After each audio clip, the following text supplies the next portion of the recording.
Good afternoon, buongiorno, buenos dias. The Vito Marcantonio Forum welcomes you to Community Mobilization and Cultural Pluralism in Working Class Neighborhoods, Leonard Covello.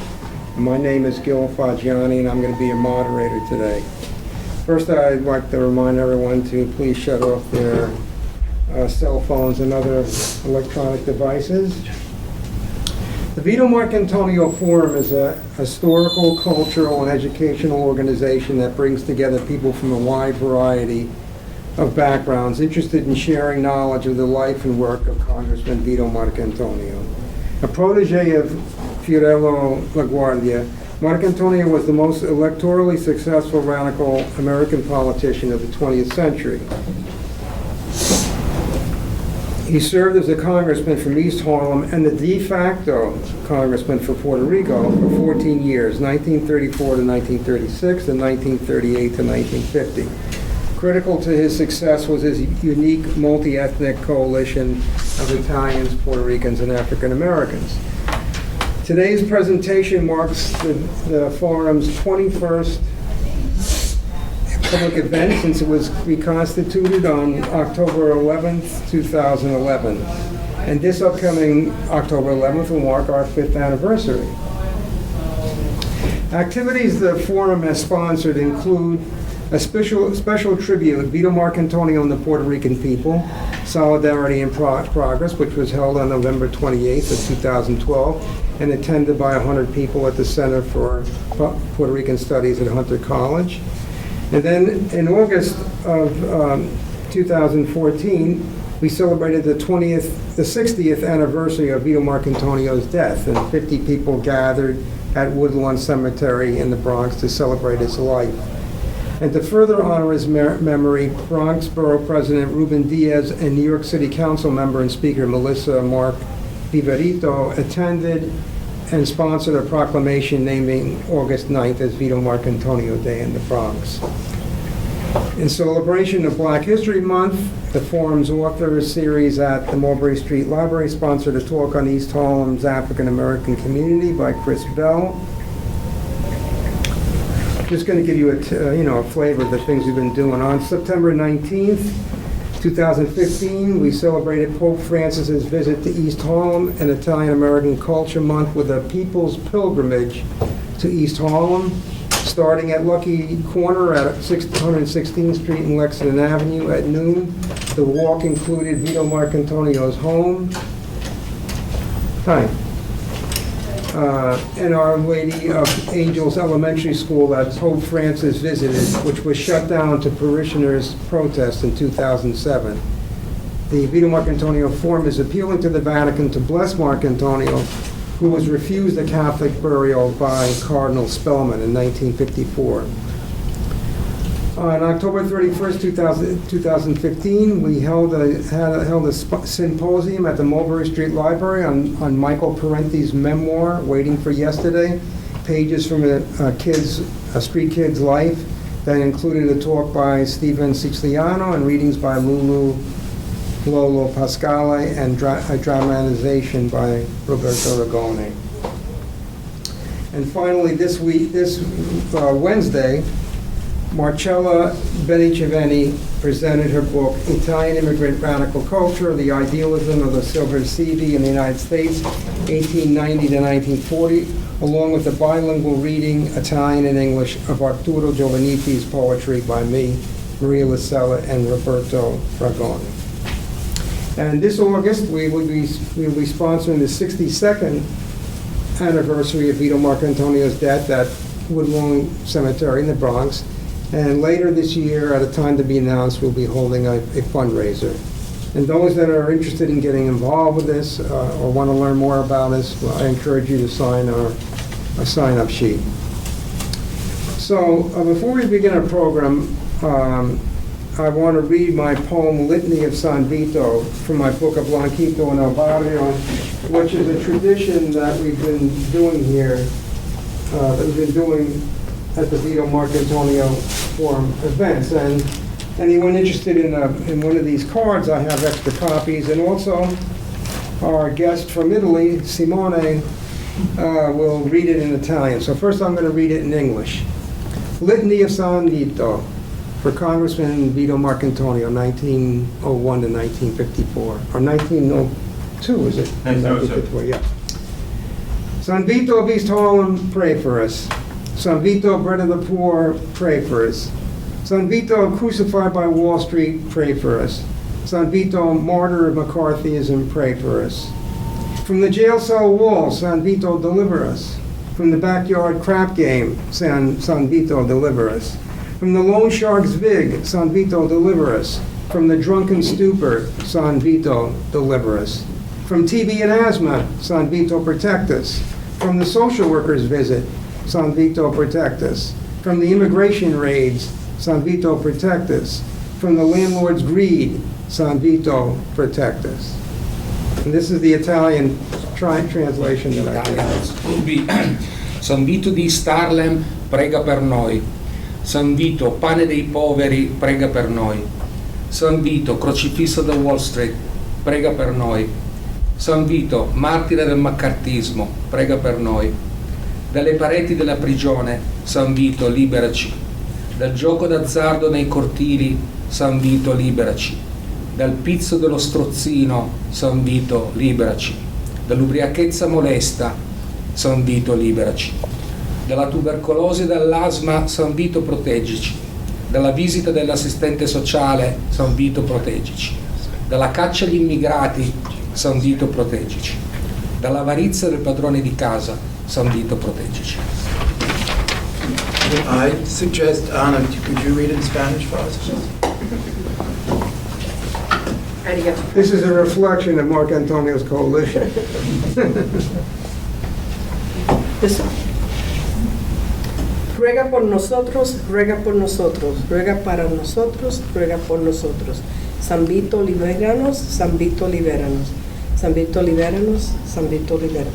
Oh, this is the refrain. The refrain, okay.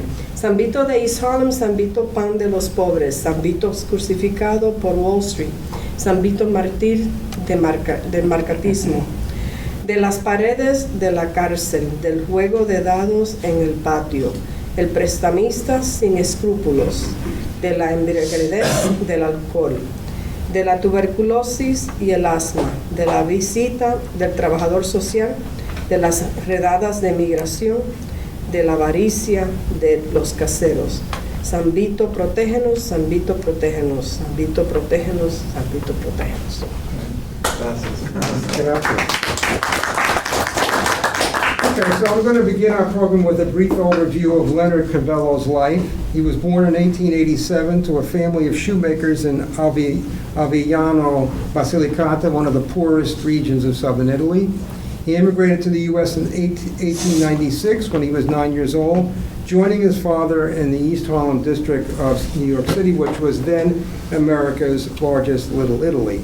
His birth name was Leonard Covello, but a New York City elementary teacher changed his last name to Covello, much to the outrage of his father. Covello finished his elementary education at PS 83 and attended Morris High School in the Bronx. While in high school, he won a Pulitzer Scholarship, which enabled him to attend Columbia University. He graduated Phi Beta Kappa in 9/11 with a concentration in Romance languages. In 1913, he took a job teaching French and Spanish at DeWitt Clinton High School, where he realized that Italian-American school children had a conspicuously low graduation rate and comprised a high percentage of problem students. Through bilingualism and biculturalism, Covello saw the means to facilitate the transition of children from immigrants to integrated citizens without alienating them from their communities or native culture, while still instilling and preserving in them the pride of their Italian backgrounds. Already in 1914, he had founded Il Circolo Italiano, the Italian Circle, for this purpose. This club combined social service, recreational, and cultural activities. Vito Marcantonio was a member of Il Circolo Italiano. Covello served in World War II as a member of the Corps of Intelligence Police, conducting covert intelligence operations in Spain. In 1920, he returned to Dewood Clinton High School, where he began a campaign to establish Italian on an equal footing with other foreign languages taught in New York City schools. This led to his appointment as head of the newly established Italian department at Dewood Clinton in 1922, which he directed until 1926, when he was promoted to first assistant in modern languages, a position he held until 1934. In 1934, with the founding of Benjamin Franklin High School, East Harlem's first high school, Covello fulfilled his dream of creating a school organized around his theory of community-centered education in East Harlem.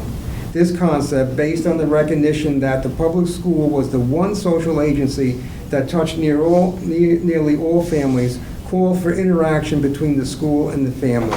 Working through the school's Community Advisory Council, which consisted of teachers, students, parents, business, and civic leaders, an intensive program was launched to strengthen the East Harlem community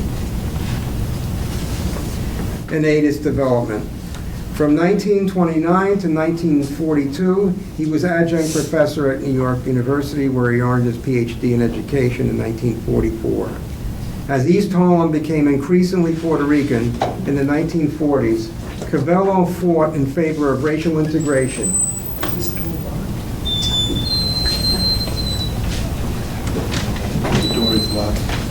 I'll repeat that. As East Harlem became increasingly Puerto Rican in the 1940s, Covello fought in favor of racial integration and applied the same principles he had in the 1920s and 30s with children of Italian immigrants.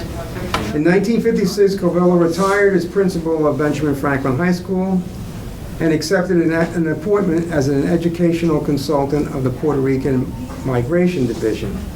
He co-founded the American Italian Historical Association in 1966. By 1972, Leonard Covello returned to Italy at the invitation of Danilo Dolci, Italian social activist, educator, and poet, to apply his methods of education to disadvantaged children in Sicily. Covello died August 19, 1982 in Messina, Sicily, at the age of 95. In summary, Leonard Covello was a pioneer of cultural pluralism and community-centered education, and perhaps the leading Italian intellectual of the first half of the 20th century. And so I'm going to move on now to a reading from Leonard Covello's The Heart is the Teacher by Roberto Ragone, who has had over 25 years experience in New York State and local government and nonprofits, working in education, criminal justice, urban infrastructure, as well as arts and culture. He has worked as analyst, administrator, and advocate at Dewood Clinton High School, same as Covello, but in a different location, I believe. Right. The City Council, Mayor's Office, and State Senate. As a consultant, he now focuses on marketing, public relations, information technology, and strategic planning for businesses, nonprofits, and arts and related projects. And Roberto is co-chair of the Vito Marcantonio Forum. Thank you. Should I stay here, Dave, or should I go? No, go Okay, great. So, actually, I think about that irony is that when Leonard Covello taught at Dewood Clinton High School, it was in this building, right? So it's historic in that sense. I taught at Dewood Clinton High School when it had moved to the Bronx years later. So I'm reading, we wanted to combine both scholarship and also a little bit of just humanizing him by reading from his autobiography. And I usually dramatize Vito Marcantonio, who I have seen on videotape. I've never seen Leonard Covello speak, so I'm just going to try to be, more than kind of a mechanical narrative voice, right? So, but this is the opening pages of his book, The Heart is the Teacher, where he's reflecting on the fact that it's his final days as a teacher. And it sort of transitions. He looks out the window, he sees the sun, and it's transitioning into him seeing the sun as a child in southern Italy, and I stop right there.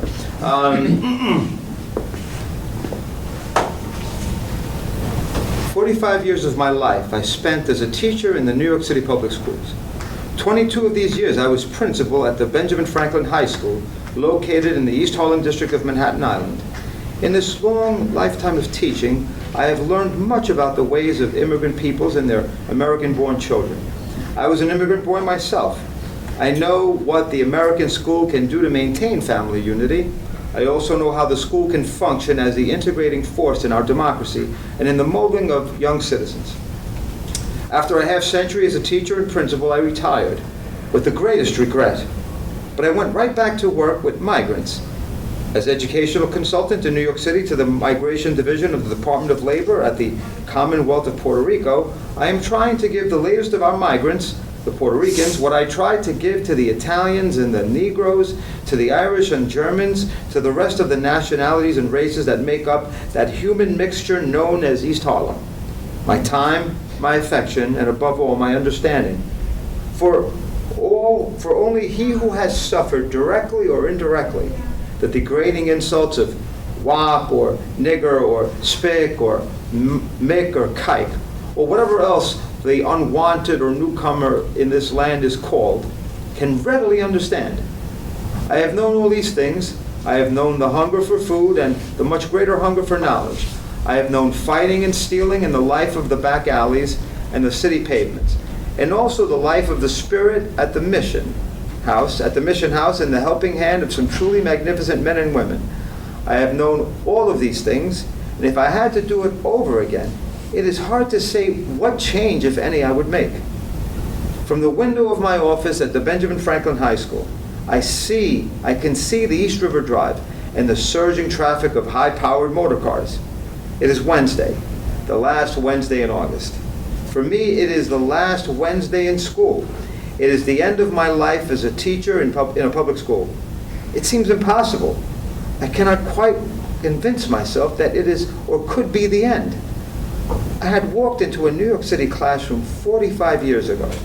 Life for me at that period stretched interminably into the future. I always felt that my life in a school would go on until my last day. I know that in September, the now empty classrooms and silent halls will fill once again. Feel the pulse of the life as the boys, my boys, pour into every nook and cranny of the school, of the building, and take it over as they have done so many, many Septembers. And I will not be there. It will seem strange not to stand again on the footsteps and watch them as they converge upon the school, greet them as they come up the steps, children of the great metropolis, Negroes whose parents migrated from the Deep South, Italians whose parents had forsaken the poverty-ridden villages of southern Italy, Puerto Ricans from that stricken island in the Caribbean, Irish, Jews, Germans, Finns, and Swedes, migrants from every corner of the world, from near and distant places, people on the move, uprooted people, disinherited, seeking a new and better way of life, fleeing from lands where oppression and exploitation had been their daily lot, in search of the land that would give them the status and dignity of free men. Once more, the exuberance of my boys will fill the corridors. Their energy and vitality will fairly burst the seams of this great building as they pour in. I see them, the fair-haired and the dark, in the colorful array of their clothing and pigmentation of their skin. How difficult it is to leave them. I get up from my desk beyond the East River, catching a brilliant reflection of sunlight. In this dazzling blur and in the pain within me, I see another land and another sun, and the first of all those leave takings, which are part of life, and at the same time, a bit of death. And then he transitions into his childhood. Very good. Okay, next we have, next presenter is Professor Gerald Meyer. He's a founding member of the faculty at Hostos Community College, authored Vito Marcantonio, a radical politician, co-edited The Lost World of Italian-American Radicalism, and has published over 80 articles and reviews on a wide range of subjects.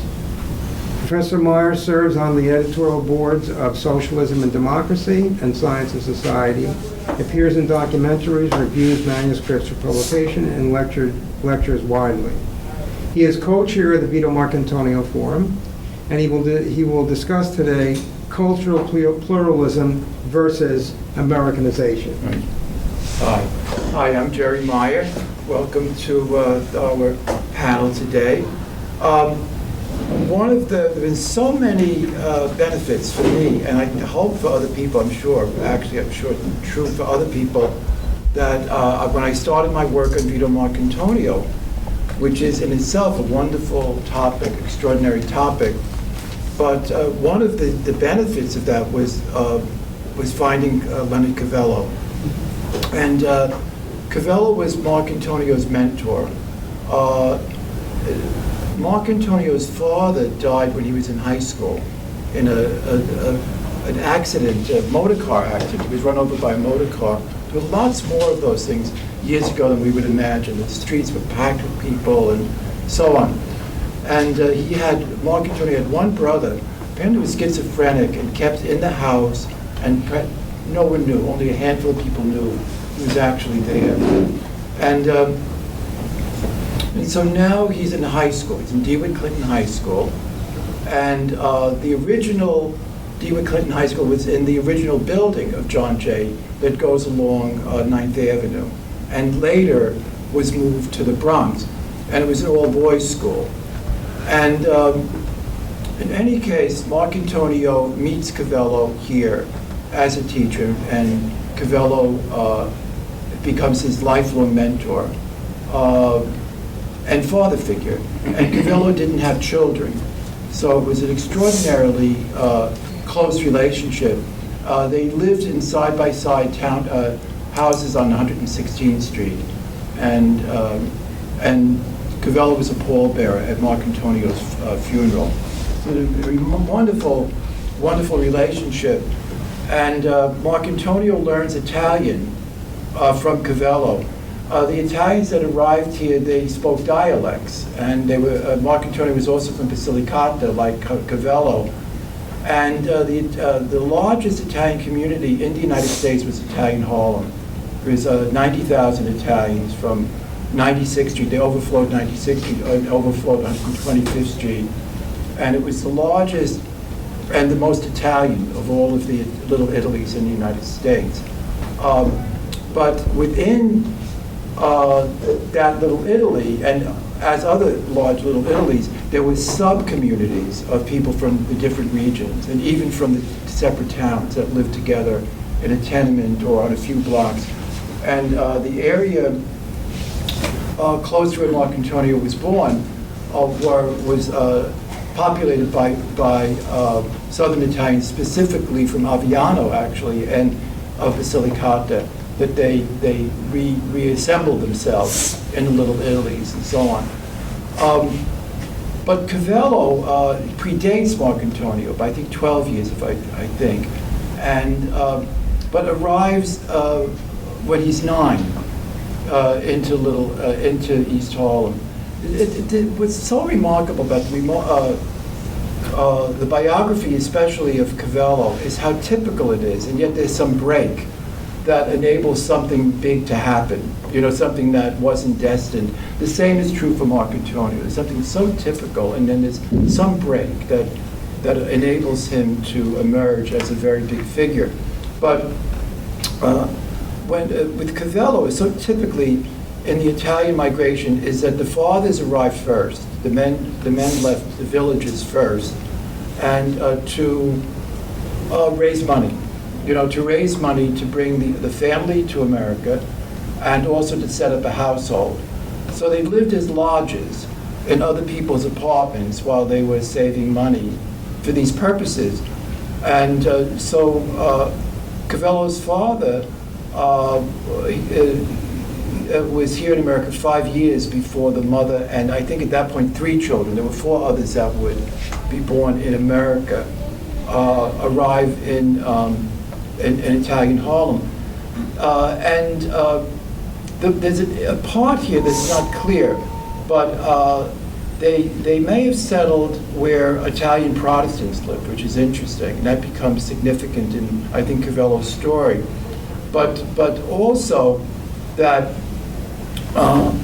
Covello comes from the background of artigiani, of artisans, of shoemakers. And the status of the artisans was, and lifestyle, and to some extent income, was higher than the peasants, the campesinos. The vast majority of the residents in these hillside towns in southern Italy were peasants that lived in the town and went out to work in the fields daily, or sometimes they would live actually in the fields in some kind of makeshift arrangement and so on, and then come back to live in town. So the town dwellers who are farmers. It's a pattern that we don't expect and don't imagine. But that becomes very critical in terms of what occurs in the Little Italies, which replicate those towns. But in the case of Covello, they were artisans. So they lived higher up on the hill and not at the bottom. And also they had a somewhat better standard of living, better housing, and he had an uncle that was a priest. This is significant because the priest would have been literate, and the artigiani were generally literate, and Covello's father was literate. He had a small library. He had Giuseppe Mazzini's most important book, A Man's Duty, and that he read, which probably meant he was anti-clerical, which was very common, but anti-clerical maybe with some ideology attached to it. So there's some benefits. Covello's mother was illiterate, and in a pattern that really deserves some study, she arrives in America and becomes sick, and in a sense doesn't leave the bed. There were women that this happened to, other Italian women, it must have occurred in other nationalities, that they were simply overwhelmed. They couldn't tolerate it. I think they went into a type of shock that the world was so different than what they were familiar with, and the situation so miserable that they in many ways stopped functioning. And so Covello did grow up in a very extremely negative situation, but there was some benefits there. The father became the president of what we call in the Puerto Rican community a hometown club. You know, the club from the town itself, and which shows that he had a type of personality that was enabled him to, draw people to him and to and had certain skills. Well, that much we know, but what really seemed to be critical was that in an effort to feed all of these children, and the mother not functioning well, and the father apparently not earning much income, even for someone typical for that place and time, that the children were sent to a settlement house.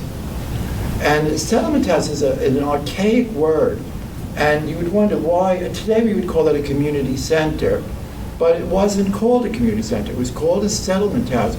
And the reason is very important, because the staff of the community center settled. They lived there. They lived there. This is something that interests me, frankly, quite a lot. This question of the propinquity of the professional staff and the people giving services in the community and the clientele. So they actually, in a sense, they were kind of like, which I think happened with Covello, they become kind of secular priests and nuns, in a way.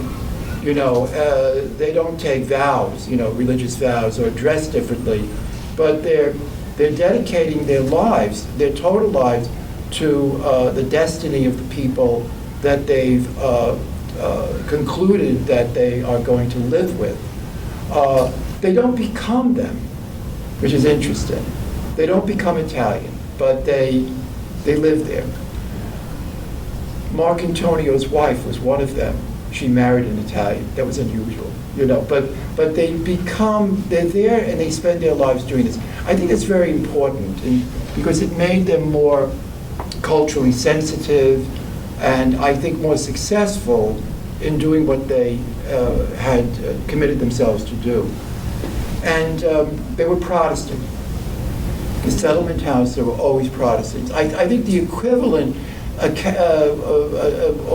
Catholic woman would have become a nun, almost for sure, in that arrangement, you know. So in the case of this particular settlement house, which is called the Home Garden, which later evolves into Harlem House, and now which is LaGuardia House in East Harlem, and one of the most important settlement houses in New York City. But it started in a very modest way in a brownstone with a garden. It was called the Home Garden. And Anna Ruddy was the director and founder of that. And she was a Canadian Methodist, I suspect. I'm not 100% positive. Many of these women were Methodists. And really imbibing a form of Protestantism based on the social gospel. It was very typical. Norman Thomas became a Protestant minister, and with a parish, Presbyterian parish in this case, also in Italian Harlem, and again adopts the social gospel.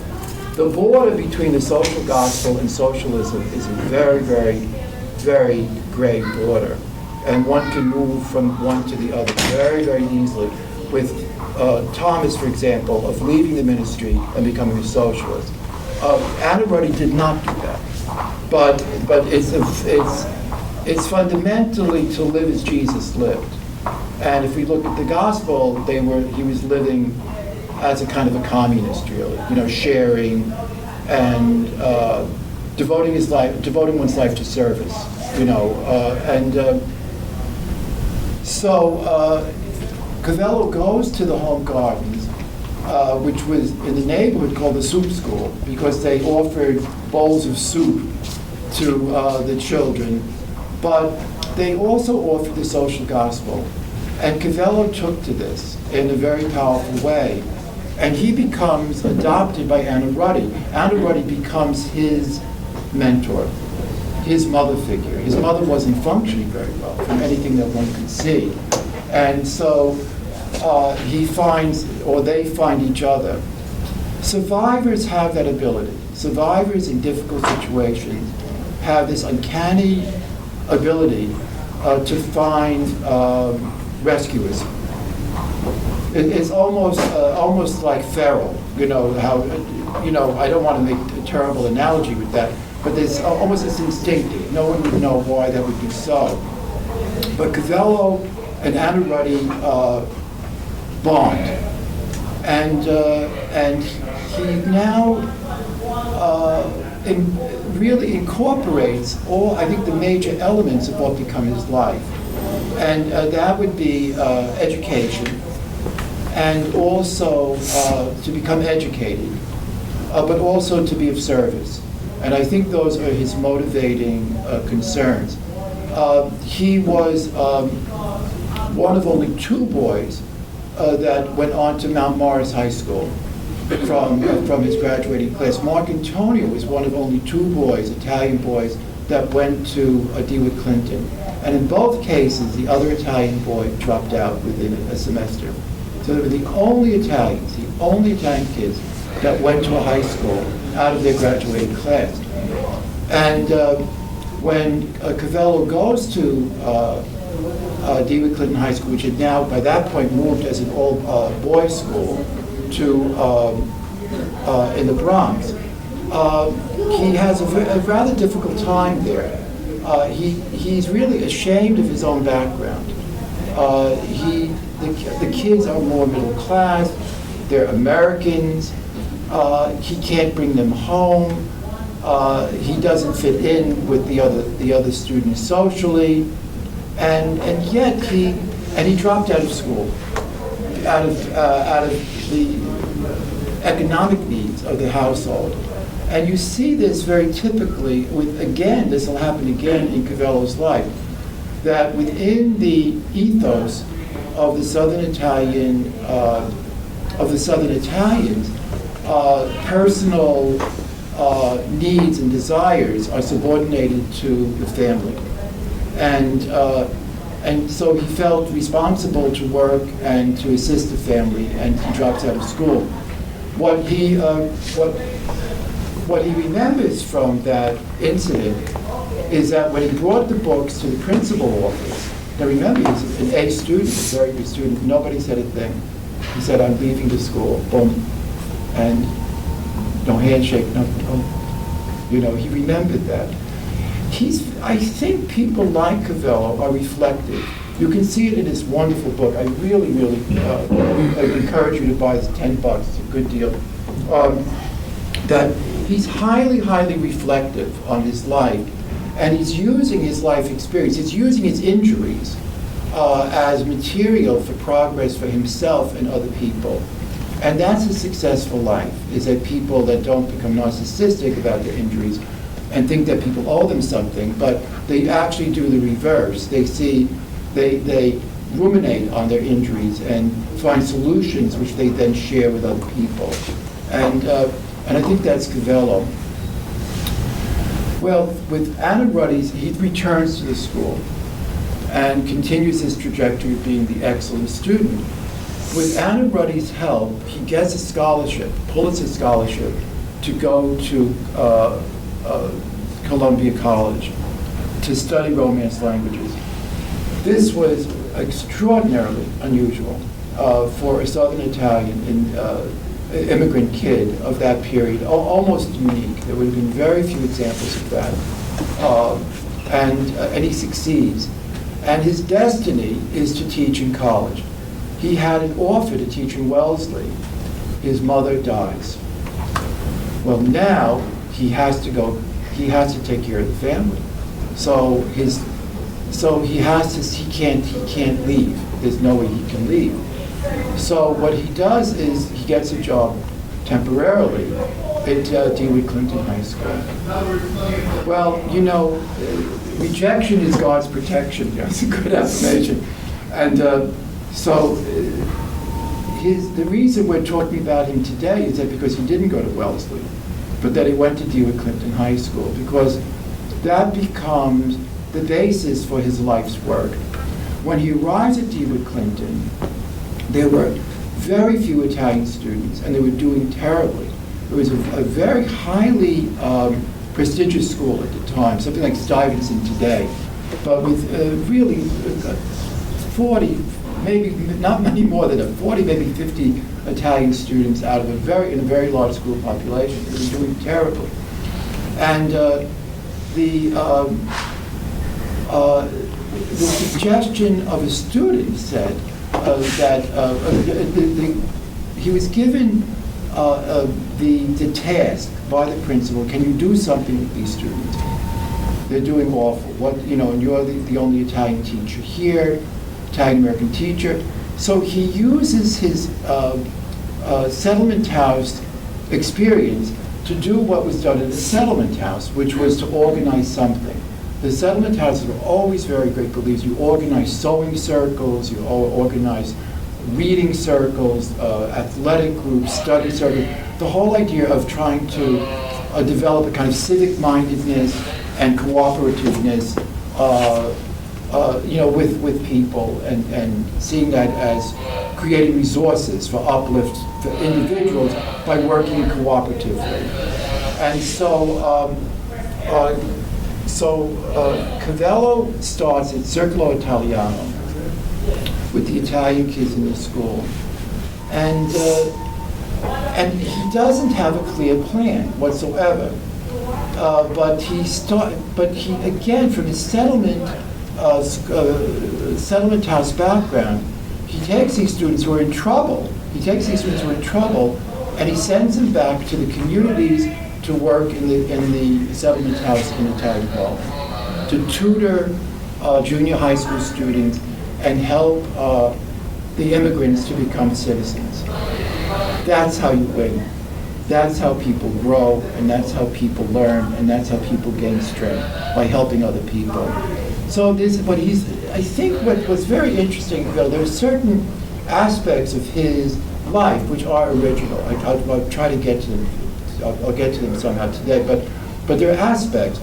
But what he's really so critical for, I think, is that he's applying theory and practice in specific areas and then modifying that to work in those areas. That's what I'm very struck by.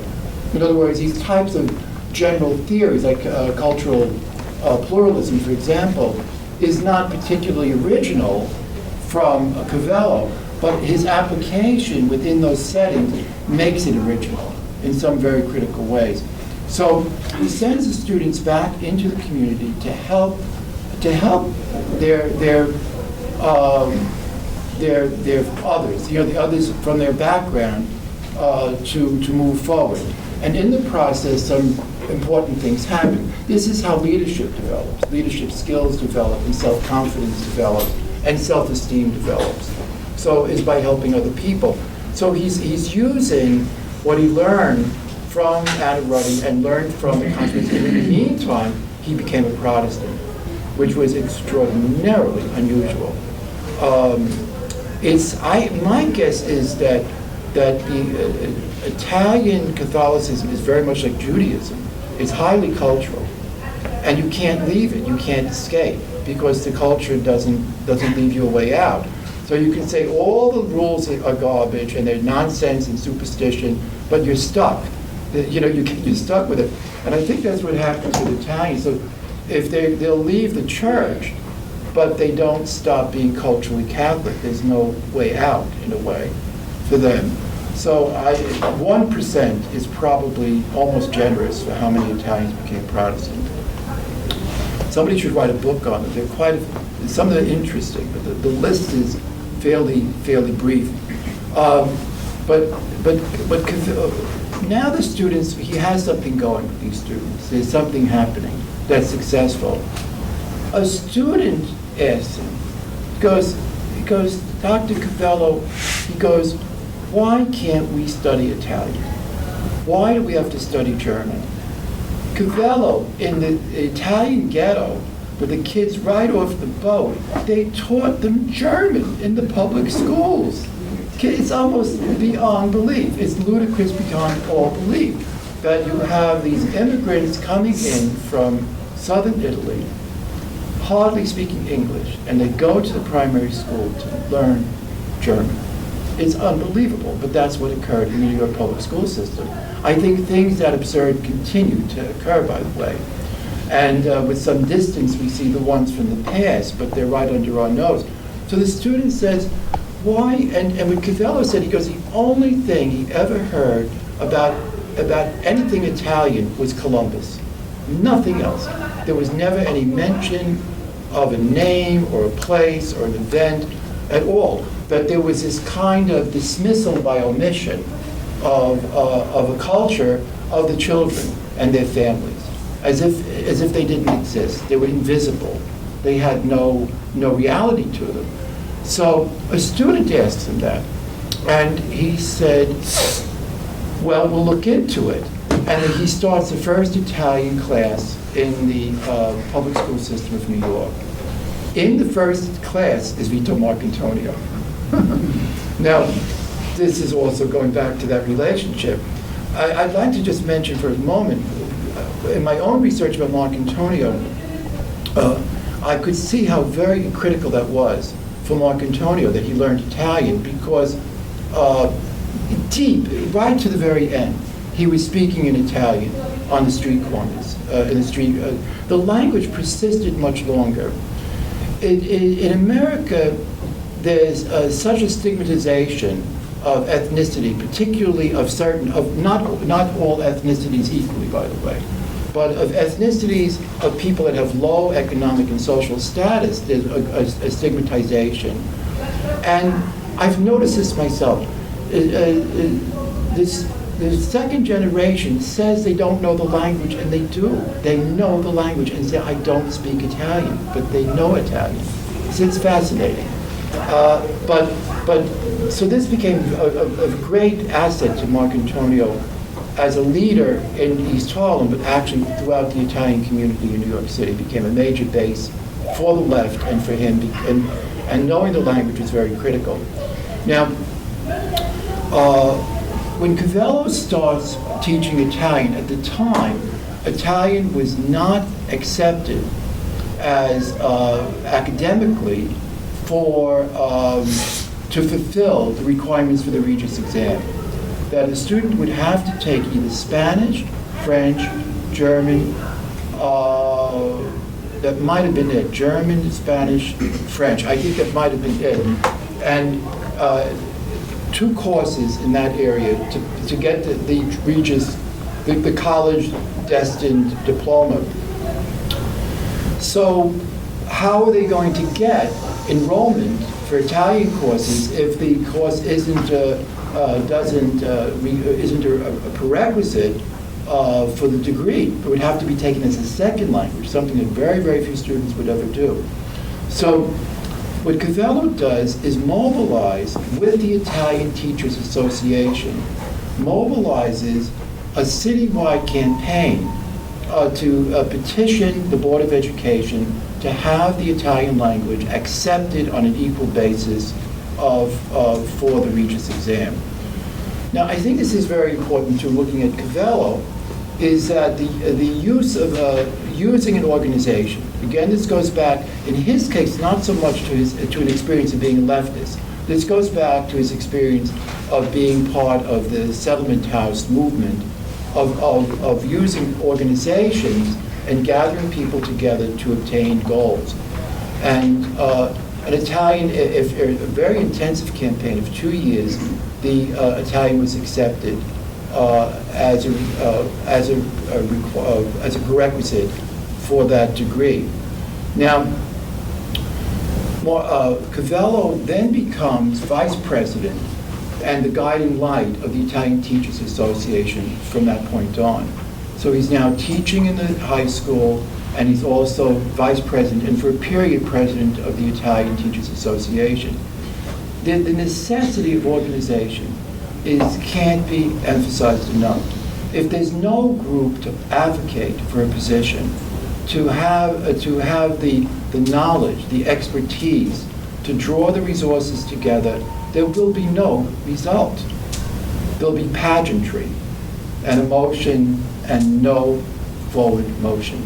And that followed by withdrawal, depression, and cynicism. There has to be organization. Without organization, nothing happens. What did Lenin say? He goes, the weapon of the working class is organization, organization, organization. Organize in a sewing circle if you must, but organize. That is our power. We are many, they are few. But without organization, we're powerless. And we're just really wasting our own time, our own lives, and not achieving anything, and not attracting anyone. So with the Italian Teachers Association, which still exists, by the way, they lobby and obtain, they have Italian. Now, Covello is beginning to put together a strategy of education, which is absolutely remarkable, which he terms community-centered education. And the community-centered education had 2 large goals. One was to activate what was a basically inert community and fatalistic community with very, very little activity. And my colleagues, Samoa Chinotto, will talk about that part of it. But the other part, which of community-centered education, the other aspect of it, large aspect of it, was Covello concludes that the major cause for the very, very poor academic progress of Italian school children is the disjuncture between the ethos, the Southern Italian ethos, and the ethos of the public school system. that the ethos of the family loyalty, taking priority over all other considerations, clash with the individualism of the ethos of the public school system. And what he noted is, and I think this was original, something highly original, was he notices that in the elementary school, the students accede to the school, and they accept the authority of the school, and do not resist the efforts of Americanization in the schools. When the teacher first makes Leonard, one teacher, no, he accepted that. When another teacher the next year changes his surname from Covello to Covello, when he went home, his parents were outraged. He defended the teacher. So the elementary school students identified and accepted the authority of the Americanizing teachers and the institution. When they arrived in high school, they begin resisting that. They have the ability to do that. Perhaps also because they're going to be starting their own families, and their loyalty shifts back to the family and the community, and they begin resisting the school, either by acting out and becoming problem students, or by dropping out. And what Covello's formula, schema, really, strategy, is cultural pluralism. And to bring the language, the original language, into the school, and have the students learn the language, but with a cultural emphasis.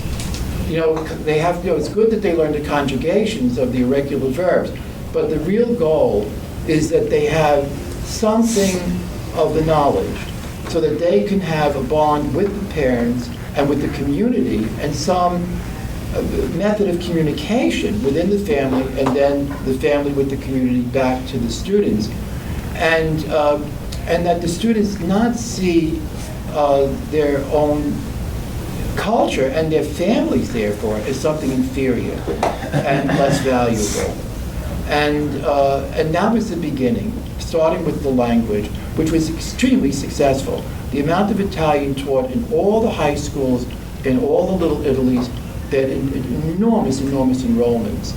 And then later, he becomes a founding principal of Benjamin Franklin High School.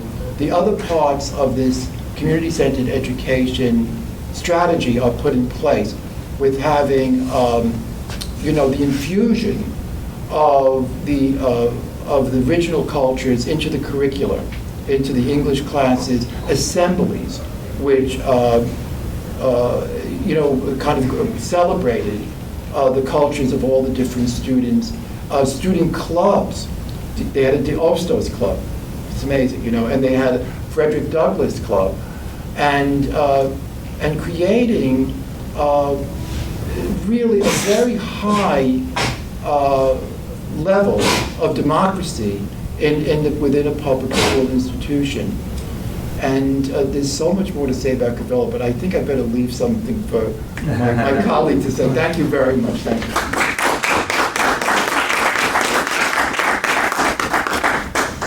Okay, our next presenter, directly from Torino, Italy, is Samoa Chinotto.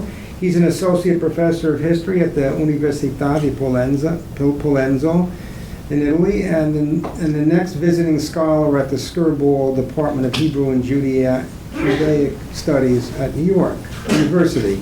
He's the author of Italian-American Table, Food, Family, and Community in New York City, which is a really terrific book. I recommend it highly. And Soft Soil Grapes, The Birth of Italian Winemaking in California. He's the editor of Making Italian America, Consumer Culture and the Production of Ethnic Identities, which is a Fordham University Press book, and the co-editor with Hasia Dinner of Global Jewish Foodways, A History, and that's forthcoming from the University of Nebraska Press. So let's welcome Simone.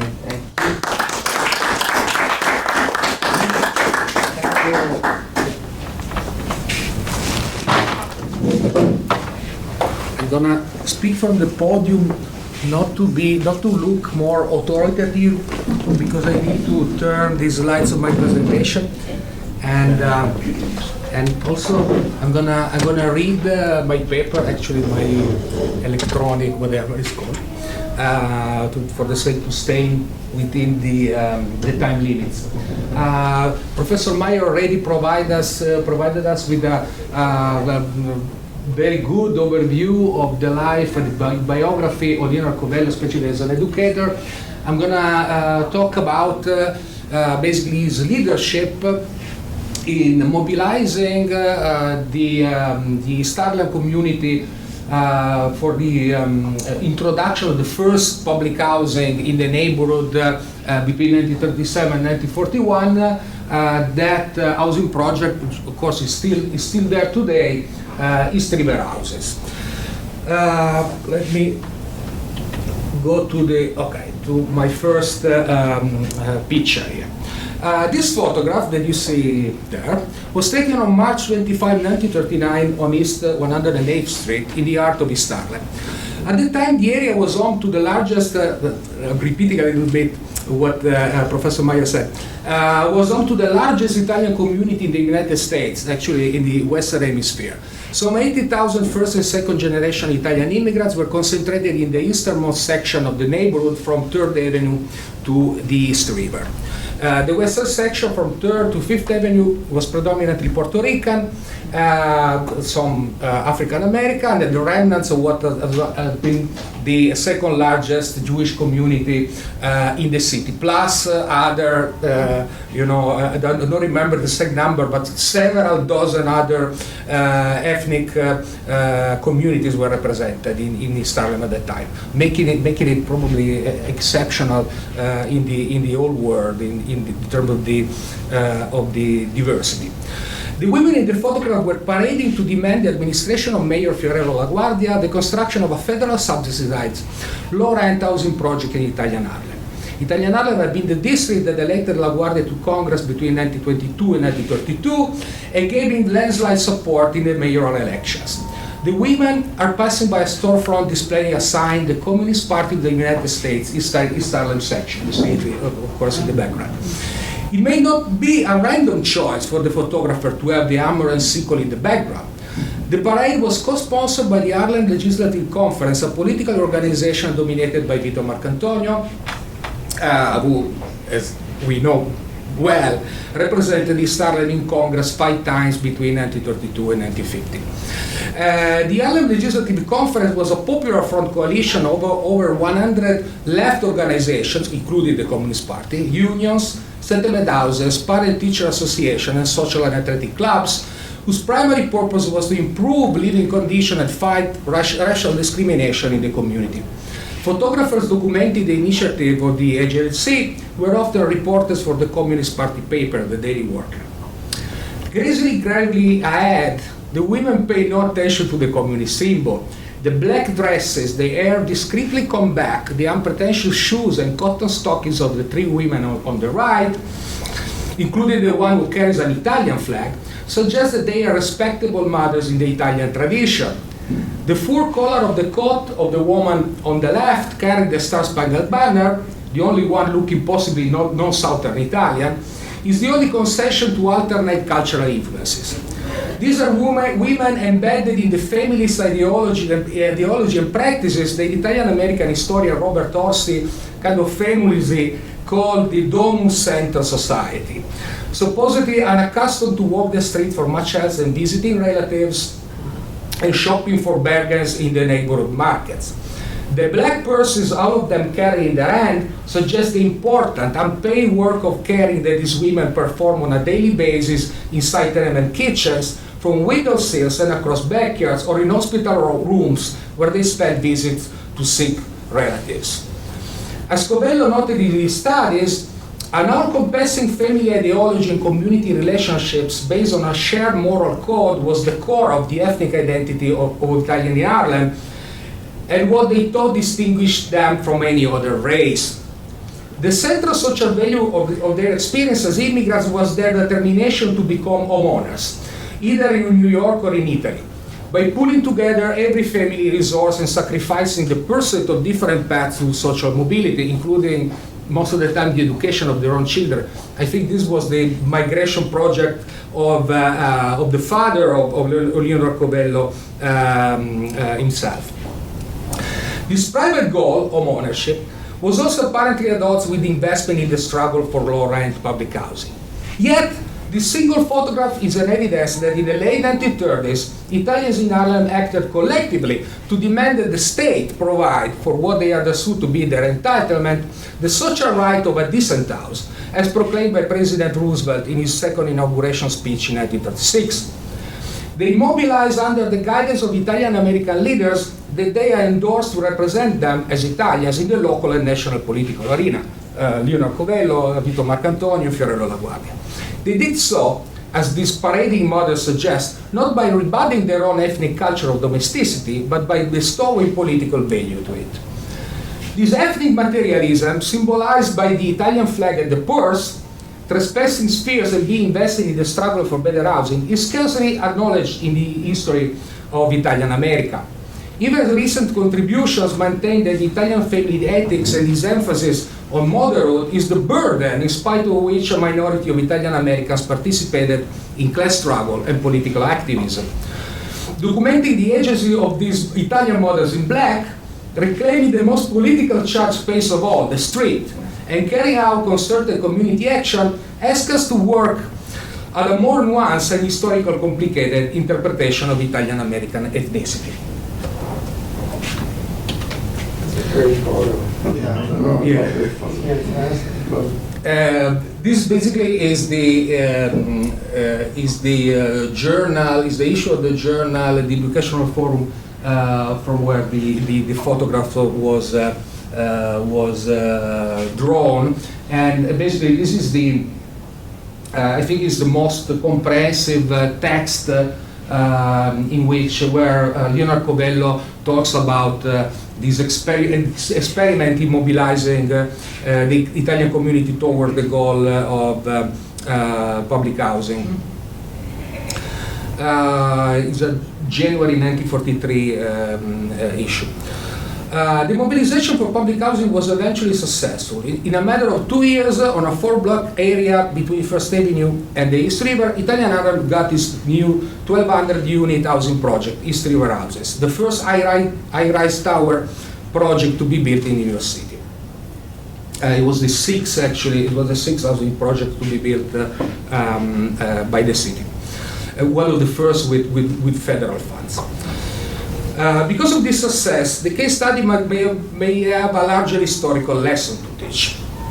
Many political scientists insist that multiculturalism jeopardizes welfare state policies, either because multicultural policies are seen as imposing extra economic burden on welfare state budgets, or because by awarding more rights to particular groups, they discredit the principle of universalism and undermine the support to the welfare state. Some important histories of working class America reinforce this idea, describing the post-World War I era as an era during which non-unionized immigrant workers, clustering culturally homogeneous ethnic enclaves, relied on ethnic institutions for support in case of need, and the 1930s as at the third time when, with the demise of the ethnic institution unable to cope with the Depression, immigrants finally made an American working class by rallying around the New Deal, the Democratic Party, and the CIO across ethnic lines. In other words, the history suggests that one can have either universalistic redistributive social politics or cultural recognition, but not both.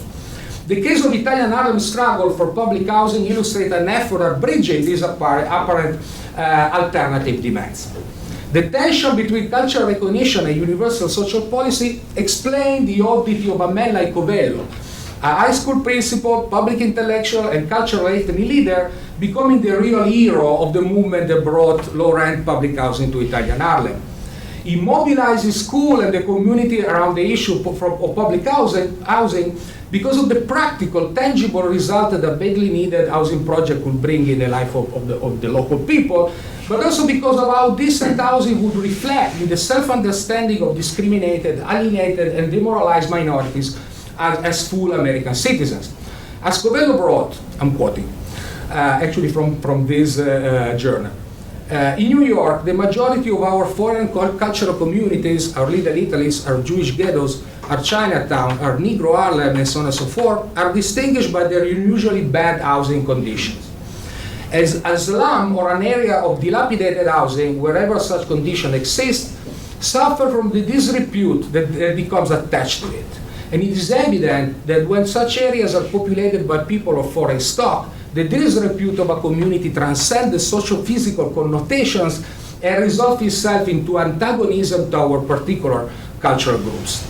On the other hand, the propensity of the dilapidated physical environment to make people socially inhibited, to cause them to hold themselves aloof, and to endow them with a sense of inferiority. Therefore, our growing interest in the housing problem, especially where it involves foreign communities, should go beyond humanitarian considerations. It is a question not alone of ensuring better health or better standards of living, but it is also a question of rehabilitating all communities and the low social and cultural prestige attached to their people. The mobilization for better housing in Italian Harlem stemmed from the disastrous condition of its housing stock, in fact, which by 1937 ranked among the worst in New York City.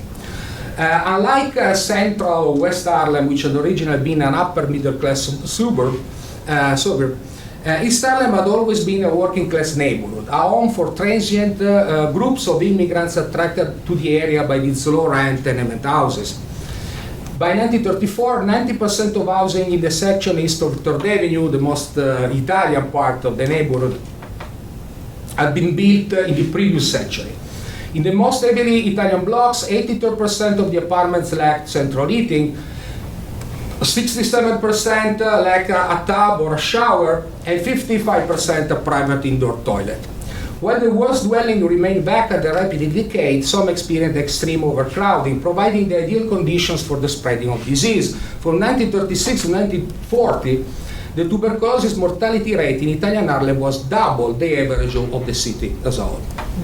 Covello first-handedly experienced the effect of the evils of the slum. As a child, he saw his immigrant mother pine away and die, never able to reconcile with life in the tenement flats of Harlem. In 1918, his wife died of an unnamed disease that doctors advised to cure with better air and sunlight. The scars that this death left on him had a tremendous impact in making an advocacy campaign to bring low-income public housing to East Harlem, the top priority of his life as a teacher, social reformer, and community leader in the years 1937-1941. Okay, this is Covello and Vito Marcantonio, wife María Sanders at the first rally for public housing in East Harlem. The 1937 U.S. Housing Act, which made adequate housing for low-income families a permanent responsibility of the government, provided Covello with a framework for action. Together with María Sanders, the head worker of the largest settlement house in Italian Harlem, Harlem House, Covello participated in the East Harlem study of the Mayor's Committee on City Planning. The committee, on the one hand, recommended demolition and reconstruction on a large scale for doomed Italian Harlem. But on the other, it envisioned a future in which the richly textured social networks of the community and its distinct ethnic character would only remain intact, but thrive, liberated by the negative stigma of the slum. The 1937 final report of the Mayor's Committee hoped that much of the traditions and culture of Italy will be preserved to enrich the outlook of the Americas of Italian forebears who will live here in the future. In that case, the area might develop as the principal center of Italian culture in the Western Hemisphere. Then East Harlem will become noted as a neighborhood that combines the beauty and the glory of the old world with the outlook and vision of the new. Where was Leonard Covello? Yeah, I was going to ask him, the that photo previous- you just showed, can you identify? No. Yeah. Is he in the back? You can identify more people? No, I'm saying, Okay. where is Leonard Covello in this picture? Oh, sorry, right. Covello is the second from right. The with glasses and the hat. The tall one Not- is Marcantonio's wife, Right, Yeah, Mary, Wow, she's tall. yeah. 5 inches taller than me. No, I took for granted that No, Marcantonio, is Marcantonio the second from the right? No. he's No, not there. no, it's not a picture. Oh, it's not there. Okay, I got it. Oh, I see. Okay, never mind. I have another picture where the both of the Got it, picture got it. I show.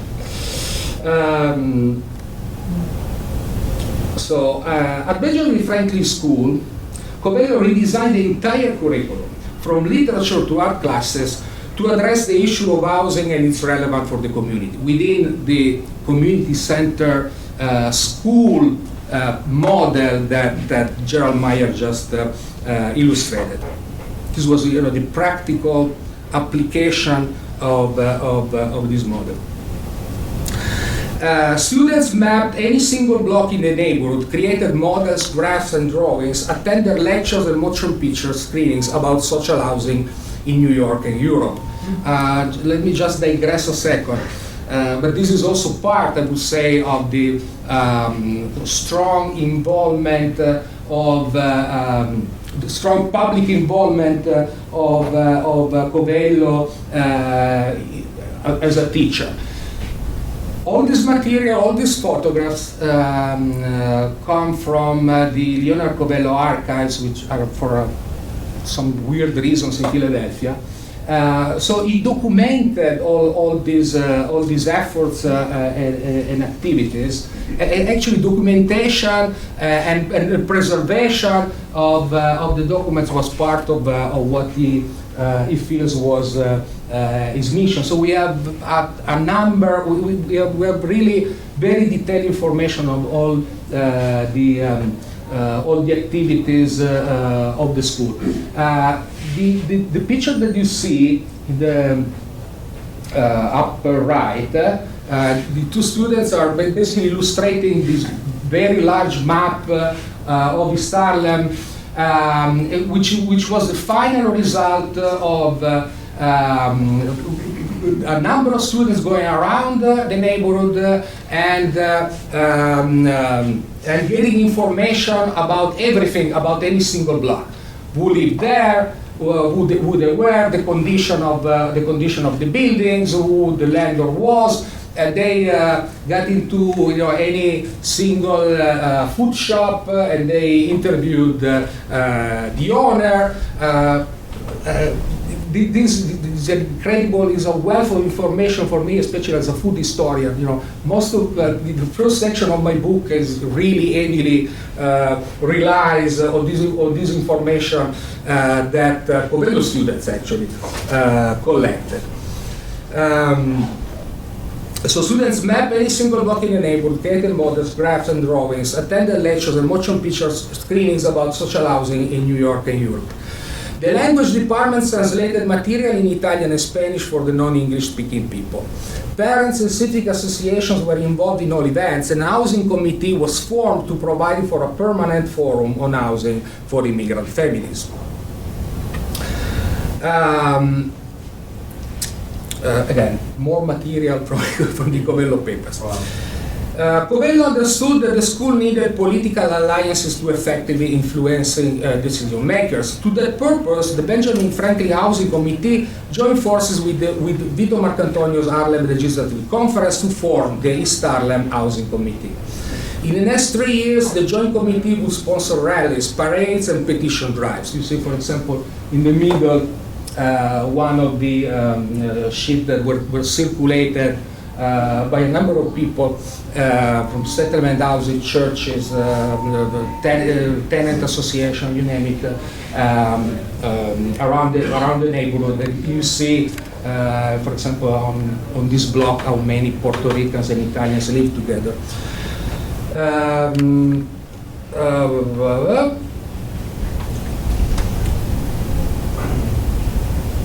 An additional goal of the agency and Covello was to foster unity and cross-racial cooperation among Italians, Puerto Ricans, and African Americans. There was some cooperation between the groups, but the campaign remained, however, mostly in Italian hands. Flyers and speeches were given in English, Italian, and Spanish. You see one in Italian on the right, but mass meetings were always celebrated in Italian Harlem. In fact, the mobilizing language that Covello and Marcantonio used throughout the housing campaign reflected their attempt at accommodating their own progressive agendas with the cultural inclinations and values of the Italians of Harlem. Two childless, visionary men in a community obsessed with family and motherhood, Covello and Marcantonio had to navigate cautiously between the two ends. Covello in particular soon realized that his own feelings about the housing situation in East Harlem differed from those of the immigrants. For the latter, East Harlem tenement conditions, as squalid as they were still above what they had experienced in southern Italy. Covello noted, congestion, a family of 8 living in 2 rooms and a half, is to them not a housing evil, but a very prudent and thrifty arrangement. Remember always this very strong social value of saving whatever possible in order to buy a house or buy some property. Rather than trying to hammer middle-class notions of decent housing in Italian heads, Covello tried to stimulate a growing awareness of the housing problem through the practice of community education. He insisted that mobilization was a goal in itself, as it entailed a lesson in cooperation to a people estranged to the very notion of it. Most often, Covello articulated his messages in the family culture code that Harlem's Italians could immediately understand and made sense of. The participation of the community in the housing movement, in fact, reached its apex on March 18, 1939, when a fire broke out in 112th Street tenement. The East Harlem Housing Committee circulated an impassioned leaflet denouncing the tragedy that had killed 5 innocent children who were peacefully asleep. The Italian community, outraged by the images of family destructions, responded by sending hundreds of letters of protest and attending by the thousand the following mass housing parade, announced in the flyer on the left. As a radical politician, Marcantonio used a more bellicose style, relying on the sense of isolation and estrangement for the larger society that Italians in Harlem experienced. When he talked of the reactionary forces that revived the multiracial nature of East Harlem, innately the idea that the community stood up for its right, he provided the community with a useful, faceless enemy to whom they could express resentment and frustration. When at some point voices spread that private speculators may have tried to buy the attractive riverfront land where the public housing project was supposed to raise, Marcantonio delivered a heated radio address that played on the sense of territoriality of Harlem's Italian.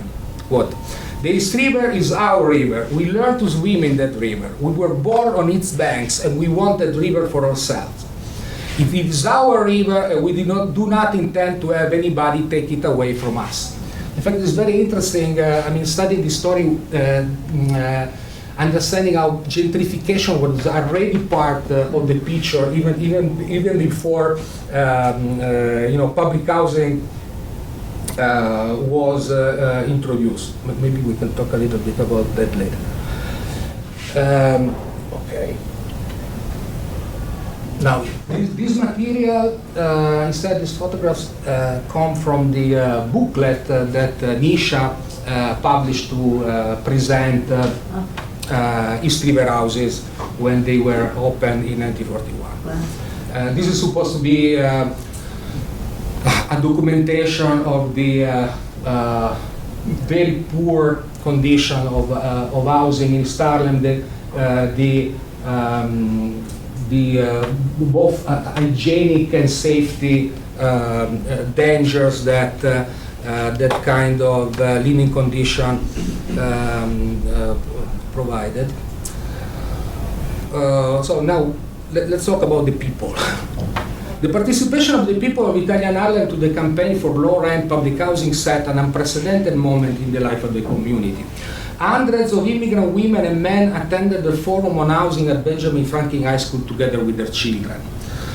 Remember what Professor María just said, the generational conflict, the generational misunderstandings between the immigrant parents and their children. There was one very urgent and important preoccupation of Leonard Covello's work.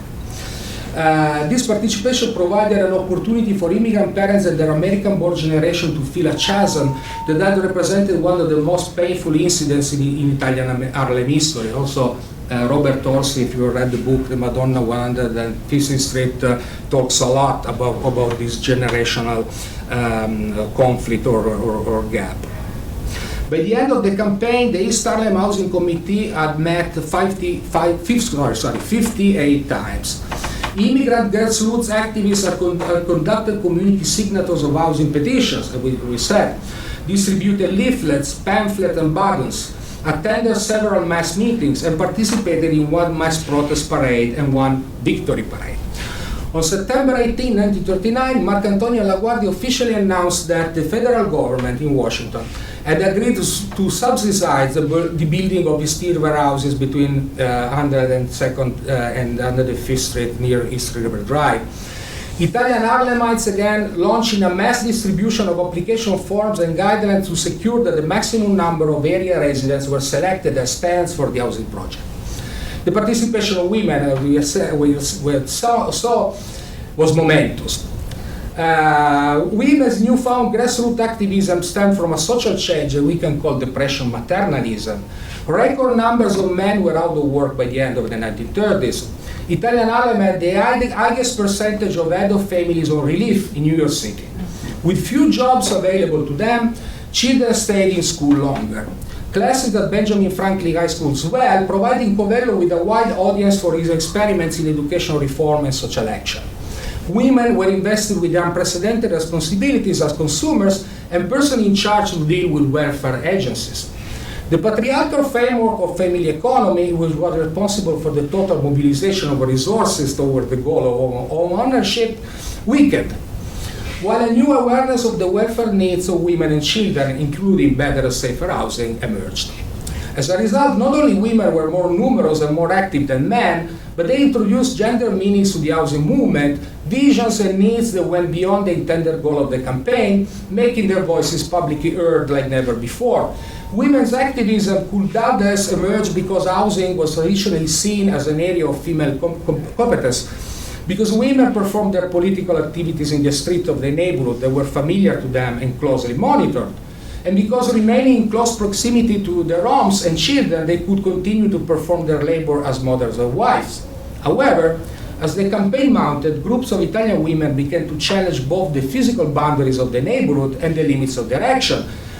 For example, in early 1939, some of them formed a delegation of mothers, as they identified themselves, and made regular visits to the mayor and the chairman of NISHA to hand them the petition that they had collected in Italian Harlem. They used their authority as mothers to press male politicians and bureaucrats to take action and meet their housing needs, thus claiming the new roles for themselves as citizens, consumers, and transforming their emphasis on motherhood in public policy. Now, this is the, yeah, okay, can finish. This is the groundbreaking ceremony of East River Houses, March 2nd, 1940, and here we have Covello and Vito Marcantonio on the same podium. That's Marcantonio. And Covello. That's Covello, right? And who's that, Jerry? On the left is LaGuardia. Oh, and LaGuardia, sorry. Yes. I have 5 more minutes, or I can stop here? Maybe you should stop here, yeah. Okay, interesting. Ready? Should I bring the vote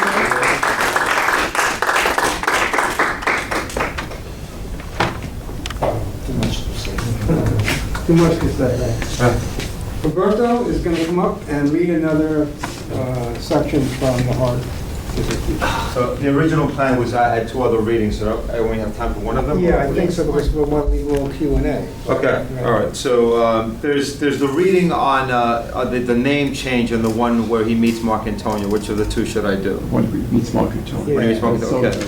So there's a in the biography there is this moment where he describes in detail how he came home and the teacher had changed his first name and then he changed his last name, and it's really a traumatic moment for the parents. So I encourage you to buy the biography so you can read that and many other things. How much is it? We talked about. It's, how much is it? It's $10. Wow. It's a big, we discount everything at these events. So, so this is also from the book, and this is actually, and I actually rewrote it a bit so sections, the Marcantonio moments can be dramatized, since I've dramatized Marcantonio for the Vito Marcantonio Forum. And I dramatize a grown-up Marcantonio by symbolizing it with wearing a fedora, but since this is a Marcantonio as a child, I'm not wearing any hats today. So, so this is, okay, so this is the part of the heart of the teacher. Covello describes a meeting, reflecting on Vito Marcantonio. Okay. The name of one of my East Harlem students was to become well known to New Yorkers. He was Vito Marcantonio. Mark, everyone called him. Short of stature and slender of build, Mark was a volcano of energy. He became involved in everything that had to do with the curricula and the Italian department.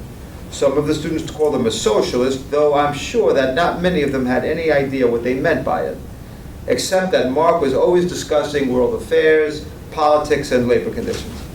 Once I unexpectedly came upon Mark berating a group of fellow students. "You birds don't even know you're alive. I'll bet you that this very minute there is some guy outside there trying to figure out how he's going to make money off your hides when you go out looking for a job. You don't even know that." There were enough students around who disliked Mark's offhand oratory and, quote, socialistic, unquote, tendencies to keep him from being elected president of the curricula. This did not bother Mark. Instead, he managed to have the organizational setup revised and had himself elected chairman of the executive committee with powers over the president himself. When he had accomplished this, he came to my office and told me about it, laughing for all he was worth. "Pop, you are now looking at the chief executive of the Circolo Italiano." He said. Mark was the first to start calling me Pop, a name which my boys would have used ever since. This was when Fiorello LaGuardia was president of the Board of Aldermen of New York. World War I was recent enough so that everyone still called him Major. Dr. Paul, the president of DeWitt Clinton High School, asked if I could arrange to have the Major speak to the boys at one of our assemblies. It was a good idea. LaGuardia could be very stimulating, particularly to young people. They were attracted by his facial expressions and they loved his act. The way he would sputter and hiss and pound his fist into his palm, and they would listen to what he had to say. I sought out LaGuardia at his office and he readily accepted the invitation. It was in the days when he would go anywhere and into any amount of trouble to make a speech. However, in order to give the occasion an added air of importance, we decided that a student speaker should precede LaGuardia. As a gracious gesture towards LaGuardia's background, Mark was elected. It would be difficult for anyone to forget the startled faces of the students gathered at the assembly that day when Mark stepped onto the speaker's platform and said, "This morning I'm going to talk about old age pensions and Social Security." I had known that Mark was going to talk about that. Now I was hoping he would be able to put it across. In a few moments, there was complete silence in the auditorium as Mark's impassioned voice pressed the argument. "For providing for the old age of people who with their labor had helped to build America, but who had never been able to earn more than enough to feed their children and pay for the clothes on their backs. For if it is true that government is of the people and for the people, then it is the duty of government to provide for those who, through no fault of their own, have been unable to provide for themselves. It is the social responsibility of every citizen to see that these laws for older people are enacted." He spoke passionately, eloquently, and I know sincerely. The applause which followed as Mark backed away from the lectern convinced me more than ever that adolescents are far more capable of serious thought and understanding than they are given credit for being. While other boys could poke fun at Mark and kid him along, When he spoke, they listened. LaGuardia shook Mark's hand and slapped him on the shoulder in a congratulatory gesture. Then in his own inimitable way, he thrust out his chin and picked up the thread of Mark's speech and used it as a basis of his own talk. Our neglected citizens, his audience howled. Assembly that day was a huge success. The students, Dr. Paul, and all of the teachers were pleased, even excited. Most important of all for LaGuardia and Marcantonio, it was the beginning of an association and friendship which was to endure for many years. Almost as soon as he had finished law school, Mark went to work in LaGuardia's law office, became involved in politics, and managed LaGuardia's congressional campaigns in East Harlem. When LaGuardia was elected mayor of New York in 1933, Mark was elected to replace him in Congress.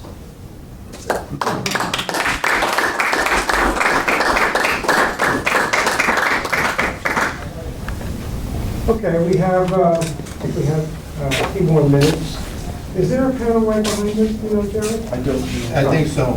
Oh, good, okay. So we just have a few minutes if anybody has any comments or any questions they'd like to ask any of the presenters.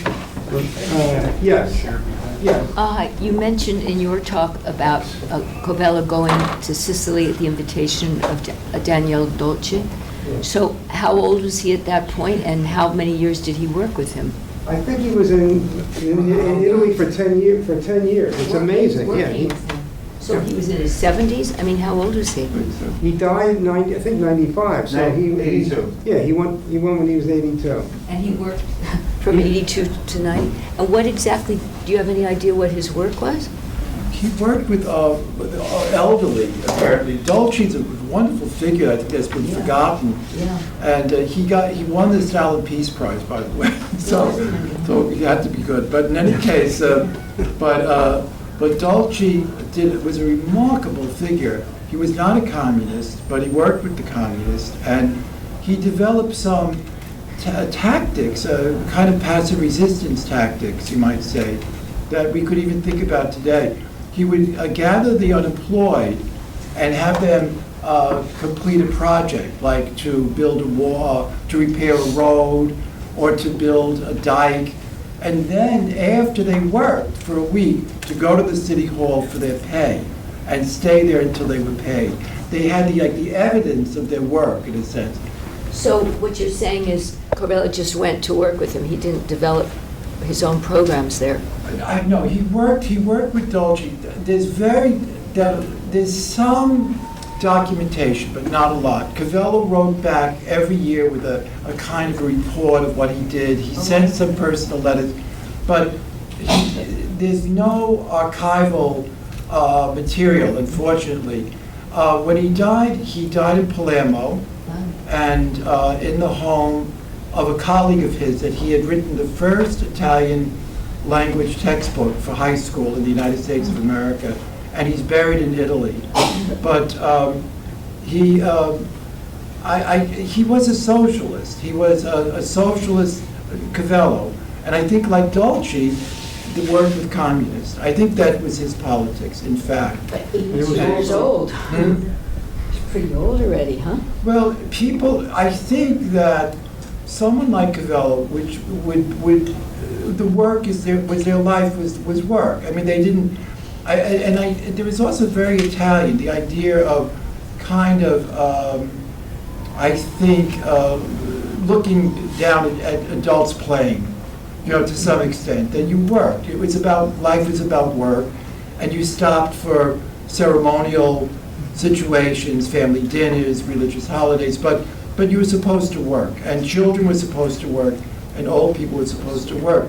It's very, the feudalism was not far away from their lives. I mean, the feudal structure, social structure, and the arrangements of family and so on were patriarchal, but also with the woman gaining power over time, very interesting patterns.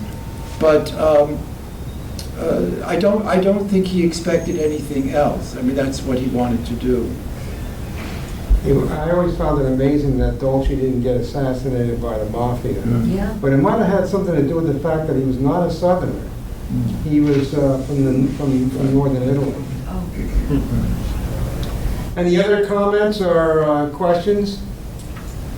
Okay, I want to remind people that we have some really interesting reading material that it's for sale, it's discounted.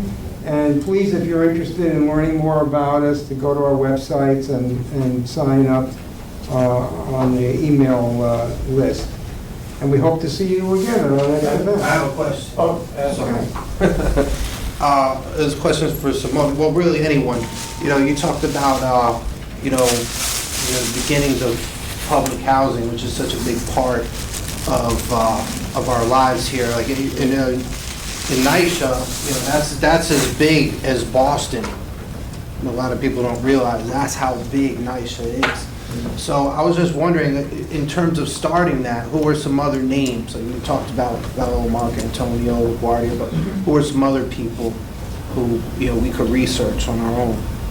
Okay, there is a wonderful article by a scholar called, I don't remember his name, I think Robert Marcuse, like the philosopher, about the early years of NYCHA and public housing in New York. So you see how many people was involved in the movement, how many women were involved, people coming from social work, settlement houses, politics. I think that the most important part of the story is the fact that public housing back then was understood as quite different to how we think about it right now. It was really produced by the Depression. So the first, it was not supposed to house desperate people or the very poor. It was supposed to be to provide, again, as Roosevelt said, decent housing mostly for working class people out of work. It was supposed to be even temporary. It was supposed to be a much better housing that the slum that sometimes replaced. Not to replace slum with slum. In fact, it was supposed to increase the real estate value of the area where it was introduced. It was mostly the starting point. It was supposed to provide jobs for unemployed people and to help the construction industry to start again from the standstill where it was at the time. So the concept was quite new. I mean, the slum clearance of slum removal, which became associated with public housing after the war, it was a different problem, a different issues than public housing itself. In fact,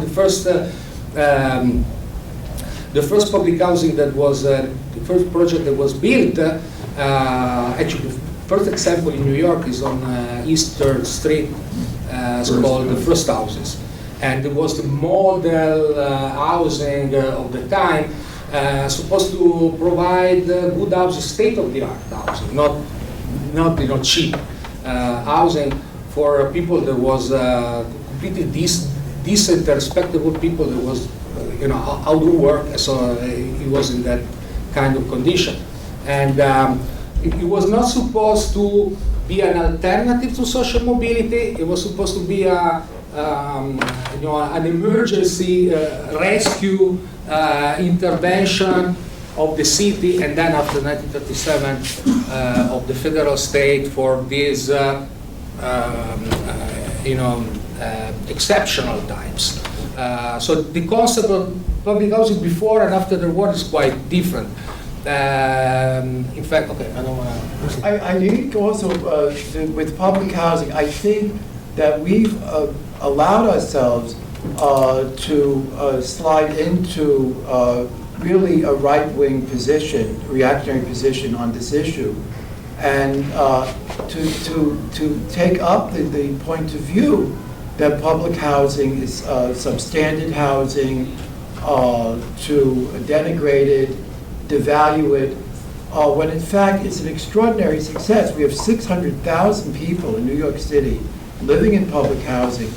The waiting list for public housing is 400,000 people, and not one single housing project in New York City has ever been demolished. It's all intact, and it's really, they're situated on, in a way that every room has sunlight, and the rooms are spacious, there's community facilities, and it allows for, it's the one, we talk about how do you stop gentrification. Well, what stops gentrification is public housing. That's what stops it. And there's probably nothing else that could. And yet we don't, there's no advocacy for it. Even de Blasio talks about in the green areas of public housing to build middle income housing, taking away the lawns and so on. It's really a shame. But also to be less presentist. I mean, people lived in houses, there was no central heating. I was born in such a place. I lived there for quite a few years. There was a coal stove in the middle of the kitchen, period. That was it for the for the heating in the apartment. There was no hot water. You had to make your own hot water. There was a sink in the kitchen that you were bathed in. I mean, Don't forget the icebox. Oh, an icebox. Well, but you can even bring that to the public housing project, the icebox. But the housing conditions were terrible, and no housing was built during the war, and no housing had been built during the Depression. So there was this extraordinary scarcity, and so it's a great victory. But I think using the school, having the school as the base for the campaign is extraordinary. And what Covello, I think, saw is that the public school was the only institution that had the possibility of affecting the community as a whole. And to use a school, which he did in Benjamin Franklin High School, to have the night school where the parents could learn English, become citizens, and also learn skills. And in the daytime, the students learning Italian and having a curriculum which did not stigmatize the community, but saw the community as something positive and a means of learning, and as a kind of laboratory from which the students themselves could learn. Okay, I'm sorry, do you have a question? You used a term I didn't understand. It sounded like a slum. No, slum. Slum. You were very different. Right. No, just add a line about a very important issue which is race. Of course, it's also the big difference between pre- and post-war public housing. It was not something supposed to be a place where to segregate minorities of color, but race was, of course, part of the picture from the very beginning. In fact, the second and third public housing project, Williamsburg houses and Harlem area houses were de facto segregated, and the East River houses were instead heavily integrated. There was 80% of the first tenants were black. A small minority of Puerto Ricans were also among the first tenants. Now,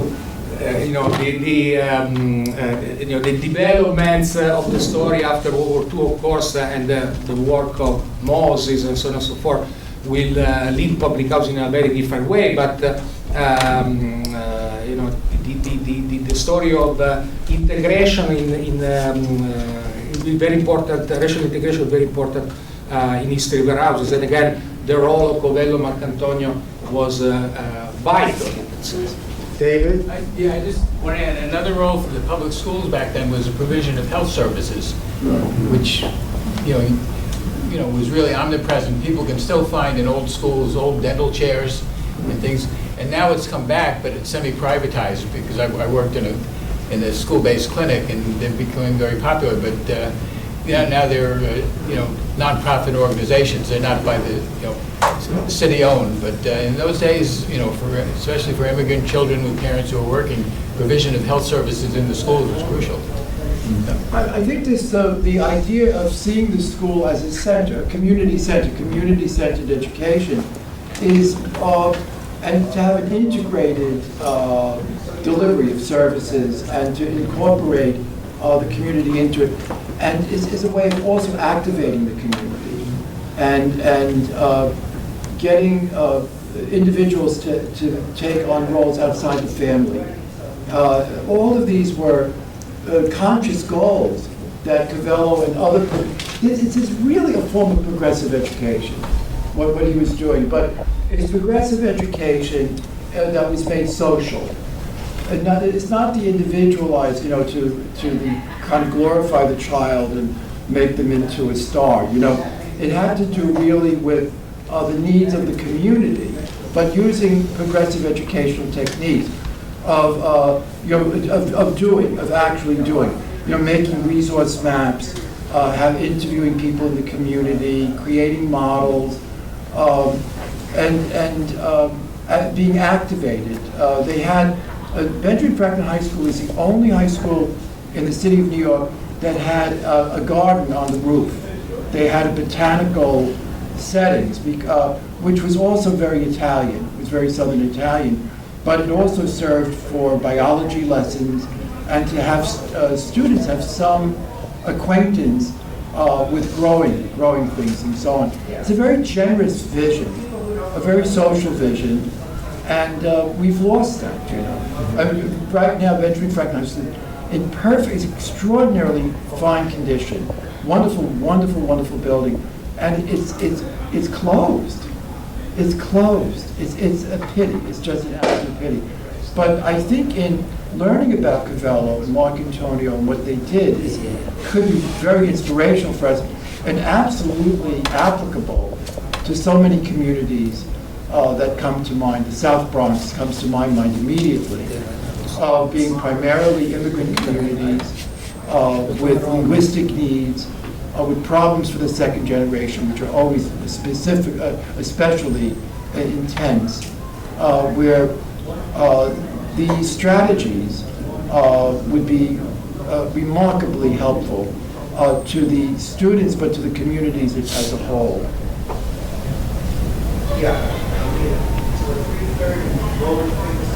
Hello? David, does that answer your question? What else was on your mind? It wasn't the question. It basically was a comment about another aspect. Yeah, right. But I agree with you that provision of health services also pulls in the community too. I mean, absolutely. Parents coming in with their children, and having the needs met and getting health advice and all this. Can I mention, David, one thing that's on my mind is that it's interesting that so few people at the Left Forum found this to be meaningful to them. And I think we should think about that a little bit. I think that people on the left no longer imagine that cultural pluralism is a left project.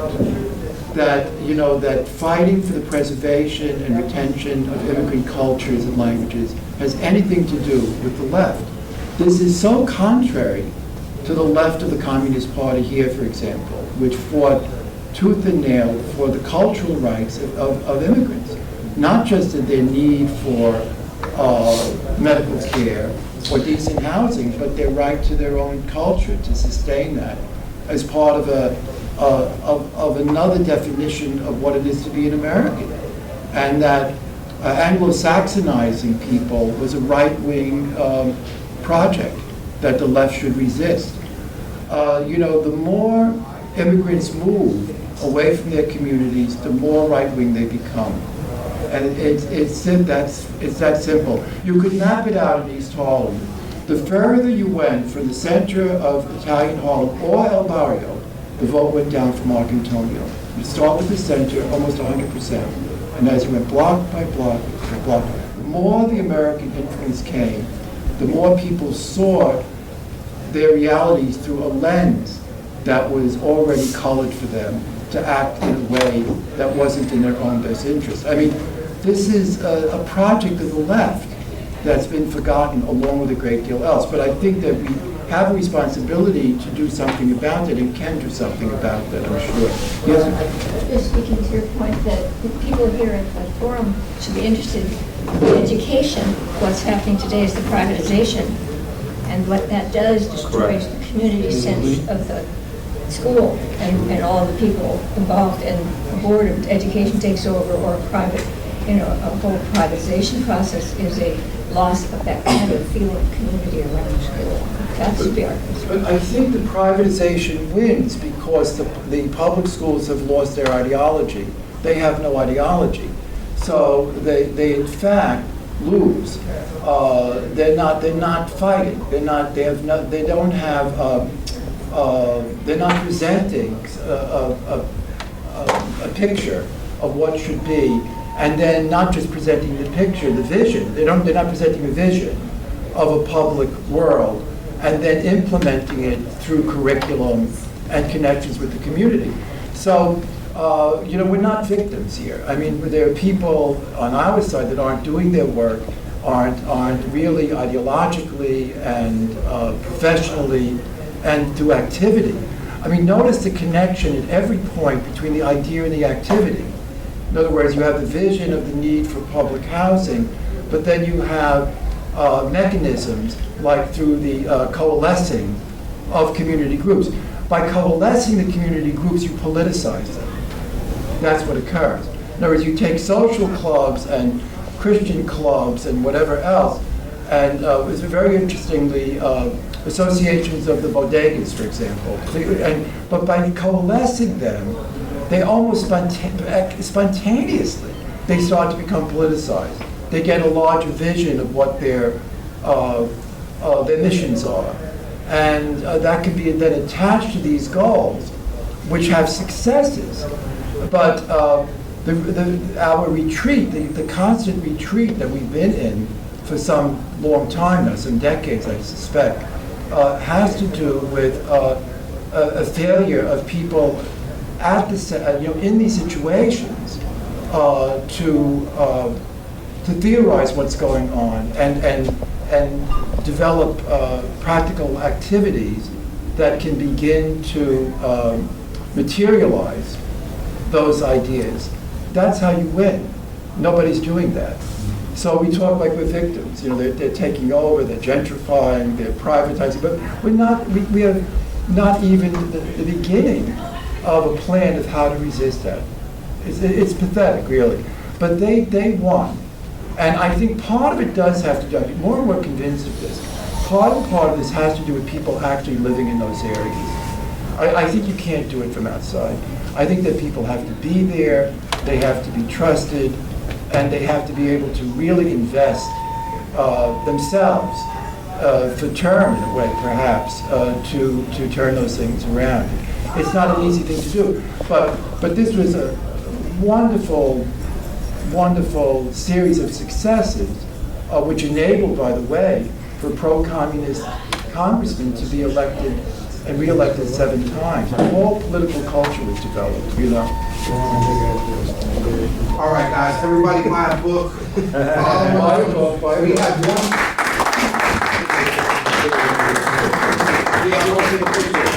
We have 1,100